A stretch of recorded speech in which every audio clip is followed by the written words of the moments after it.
안녕하세요, 부탁드립니다. 새해 복 많이 받으십시오. 2020년 제 인생에서 2020년 안 올 줄 알았더니 오네요. 제가 여기 뭐 이렇게 붙여놔가지고 뭐가 났어요. 왜 나지? 뭐 못생긴 얼굴. 네. 오늘 영상은 누가 이제 질문을 해주신 분이 한 분 계셔가지고 안 그래도 한번 이 부분에 대해서 언급을 하려고 했었었는데 또 마침 또 질문을 해주셔가지고 까먹고 있다가 생각이 났어요. 생각이 난 게 아니지, 까먹고 있다가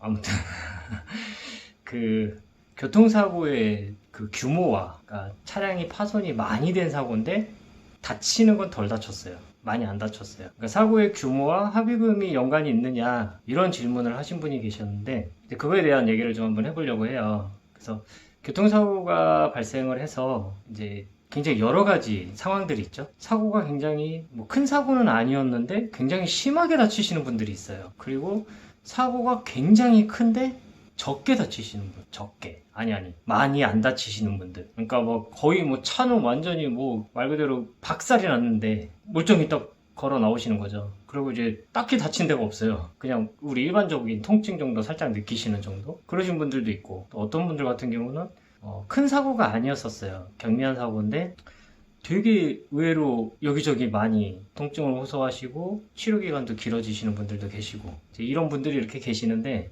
이거하고 이제 합의금하고, 그래서 제가 교통사고 이제 합의금을 산정을 하는 데 있어서 또 여러 가지 변수들이 적용이 되는데, 거기에는 이제 사고의 규모, 사고 내용 뭐 이런 것도 굉장히 중요하다라고 말씀을 드렸던 것 중에 하나가 뭐냐면, 이게 사람이 하는 일이다 보니까 사람이 다친 거고, 또 이 합의금을 산정을 하고, 합의금 뭐 보험사도 다 사람이고, 다 모든 게 다 사람이 하는 일이거든요.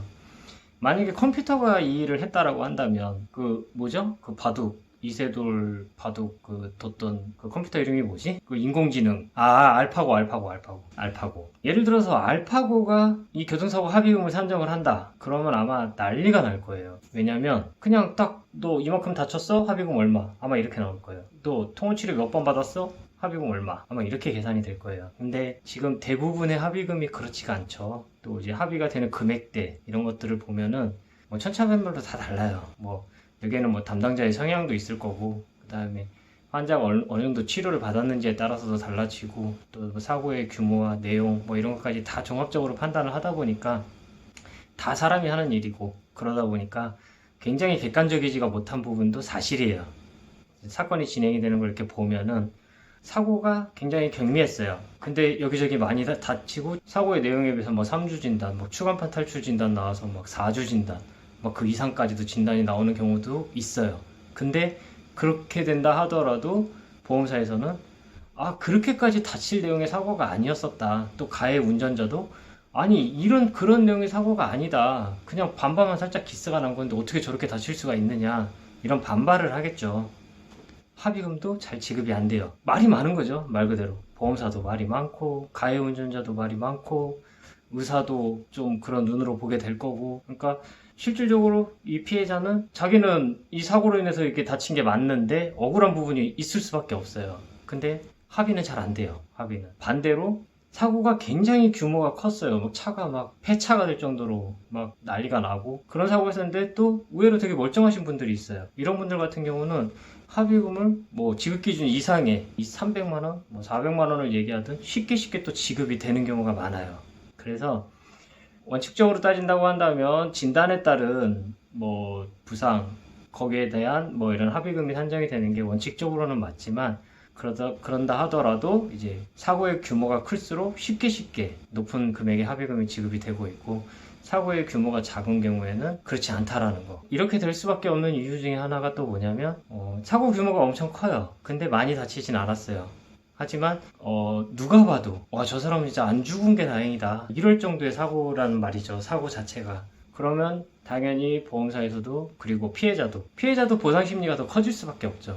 내가 이런 사고에서 이 정도뿐이 안 다친 건 다행이긴 한데, 내가 본 손해가 너무 크기 때문에 차량도 폐차가 됐고, 그 다음에 내가 어떤 후유증이 올 줄 모르잖아요. 그러니까 치료기간이 길어질 수밖에 없고, 이런 검사라든가 혹시 또 다른 진단이 나올 수도 있는 상황이 발생할 수도 있으니까 보험사에서도 빠른 시간 안에 높은 합의금을 주고 사건을 일찍 종결을 하려고 하는 경향이 있어요. 그 반대로 사고가 굉장히 경미했어요. 근데 피해자가 치료 기간이 길어지고 높은 합의금을 요구를 하고, 그러면 보험사에서도 당연히 색안경을 끼고 보는 경향이 있죠.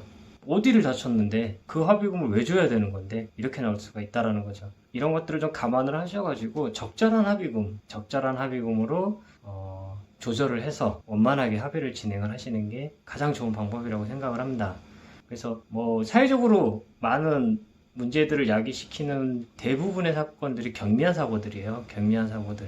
제 영상에서도 보면 이제 가끔가다 이제 댓글로 그런 뭐 나이롱 환자들을 양성을 하는 거 아니냐, 뭐 이런 얘기들도 있으시고, 뭐 여러 가지 얘기들이 있으신데, 뭐 저는 뭐 계속해서 말씀을 드리듯이 아무리 작은 사고를 하더라도 크게 다칠 수 있다라는 생각을 또 갖고 있고, 물론 아닌 분들도 있어요. 눈에도 보여요. 뭐 우리 소위 말하는 나이롱 환자들, 눈에 보여요. 그렇지만 그렇다고 해서 당신 나이론이지 이렇게 얘기할 수 있는 건 아니잖아요. 그냥 그 사람의 도덕성에 뭐 맡기는 거지, 뭐 이런 얘기까지는 굳이 할 필요는 없는데, 아무튼 사고의 규모에 따라서 합의금은 또 달라질 수 있다. 이 부분에 대해서 오늘 한번 설명을 해드렸습니다. 좀 예민한 부분이에요. 말을 하기가 좀 예민한 부분이거든요. 그래서 좀 이걸 어떻게 설명을 해야 되나 고민을 많이 했었어요. 이러한 부분들은 사고의 규모에 따라서 합의금의 액수도 달라질 수 있다라는 거. 그래서 오늘은 여기까지 설명을 하는 걸로 오늘 영상을 마치도록 하겠습니다. 이제 내일이 금요일이죠. 모레는 또 이제 다른 의사 선생님 분과의 촬영이 있어요. 그래서 같이 서로 이제 질문도 하고 이런 내용들의 이제 촬영이 이루어질 예정인데, 좀 더 유익하고 또 좋은 정보로 여러분들 찾아뵙는 이제 새해에는 그런 보상 스토리가 되도록 하겠습니다. 감사합니다. 새해 복 많이 받으시고요. 지금 현재 진행되고 있는 사건들 잘 처리되셨으면 좋겠습니다.